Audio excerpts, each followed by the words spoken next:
Yay! Hello everyone, welcome back to season 2 of Manifest Like a Powerhouse. We are kicking this episode off with something extra special. Yes, can you believe it? Yeah, well no, season 1 went way too quick. I know it's fast. Yeah, it did. It really did.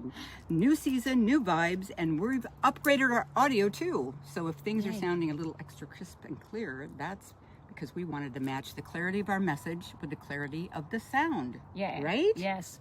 Well said, as usual. We're so excited that you're here back with us starting season 2.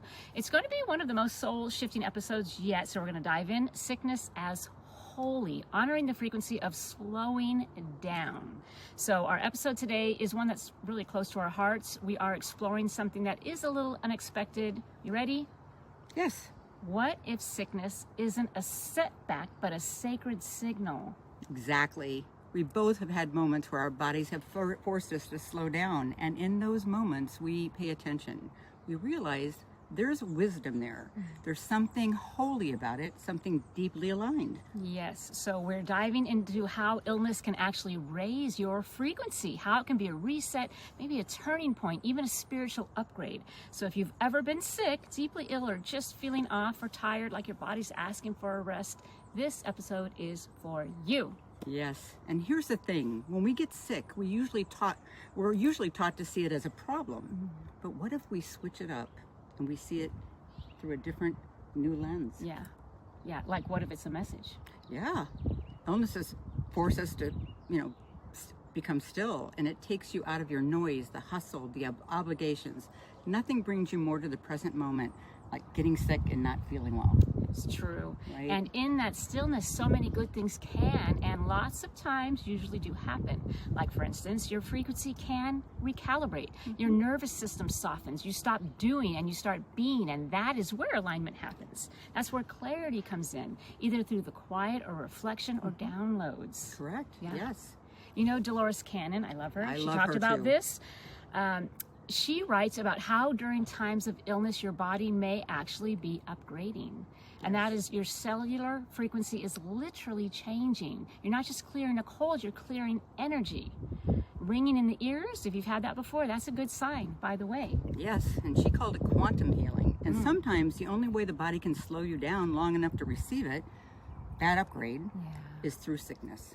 The old energy is being released and the new frequency is moving in. Yeah.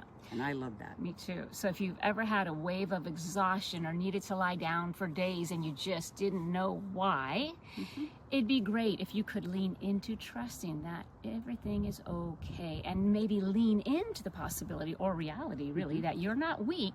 You might be in the middle of a cellular upgrade. And that's a great point, Anita. Yeah. So true, huh? Yeah. I do want to circle back to what you mentioned, Tammy Jo, in the opening, how society in general will look at feeling unwell in any way, shape, and form as a problem to be fixed. Correct. Because most of us were taught that, and we resist being sick, and we push through, and we feel guilty for resting, right? It's definitely how I looked at it, and I was taught when I got sick the majority of the times. Just get up and push through, right? But hear this, that resistance, that guilt, that questioning of what's wrong with me actually slows your healing. So instead, over the last couple of years, I have done a few things differently when I don't feel so well. First, I will slow down and accept it, like, all right, looks like I'm gonna be resting, yeah?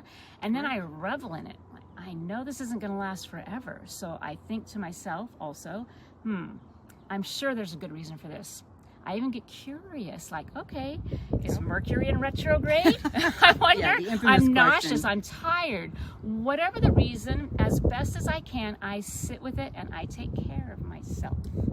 Nita, I am so glad you circled back to that. This is a huge opportunity here for all of us, which is to reframe sickness as sacred. Yeah. If you can do that, then your whole relationship to healing shifts. You move from, why is this happening to me, to, why is this happening for me? Yeah. What am I meant to hear in this stillness? Yes. That reverence and that reverse opens the door, and it's not about giving up. It's really about tuning in. Yes, it is. Let's talk about the planetary piece now, because this one is wild, but so real.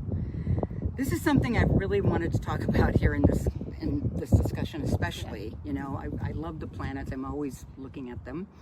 There have been so many times I've felt off, drained, foggy, emotional, and then someone says, Mars is in retrograde, and there's a solar flare yesterday.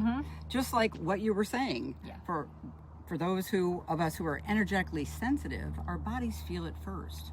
Either the Earth magnetic field or shifting solar storms, which are happening in the galactic changing arena, right? Yeah. And it's happened to me so many times where I don't know what is going on, but my body sure does. Yes, all of us, all of yours. We're not crazy. No, we're just in tune. Yeah. And the more we honor this sensitivity, the more empowered you become. You start noticing the patterns. You start building awareness. That understanding that the body is in fact influenced by the energy. plants, by energy. Yeah, We're all yeah. energy, Yeah. right? Yes, yes, absolutely. So let's go ahead and zoom out real quick. Okay. What if illness is actually a portal? A Wow. moment where the soul whispers, it is time to reset. Yeah, because think about it. You know, the most profound transformations happen after a monumental illness or periods of rest, recovery, or retreat. Your body knows what it's doing, and it takes a time to look inwards. And by the way, it really a good time to take care of yourself too. Yes, Right? yes, slow down and listen to that. So the next time you're sick or under the weather, instead of asking, how fast can I get better? Try Right. asking, what's trying to emerge? What's trying to evolve in me?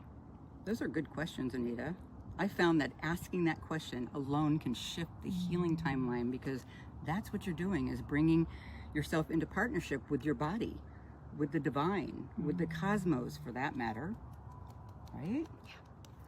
To that point, here's a simple practice. If you're sick or just feeling off, try this. Light a candle, make some tea, grab paper and a pen, wrap yourself up in something soft, get quiet, and write. What do I know that I didn't know before? What is this pause trying to teach me? Honor the moment. Make it holy. Let the universe speak through your body, to you through your body. Really good. Yeah. All right, that was a powerful one. We hope this episode gave you a whole new way to honor what your body might be telling you. If you've been needing permission to rest, reset, or receive, let this be it. You're not broken, you're becoming. Sometimes the path to power starts with lying down, right? Yeah, good Take one, it Jen lying Jo. down. Good one. And hey, this is just the beginning. We've got some incredible episodes coming your way this season to help you manifest with even more clarity, confidence, and precision.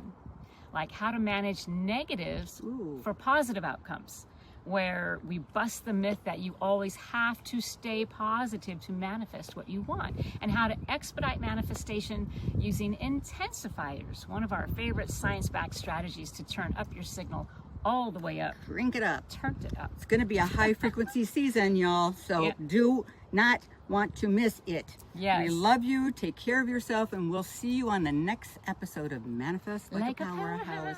Yay. Bye. Bye. Tune in next time, please.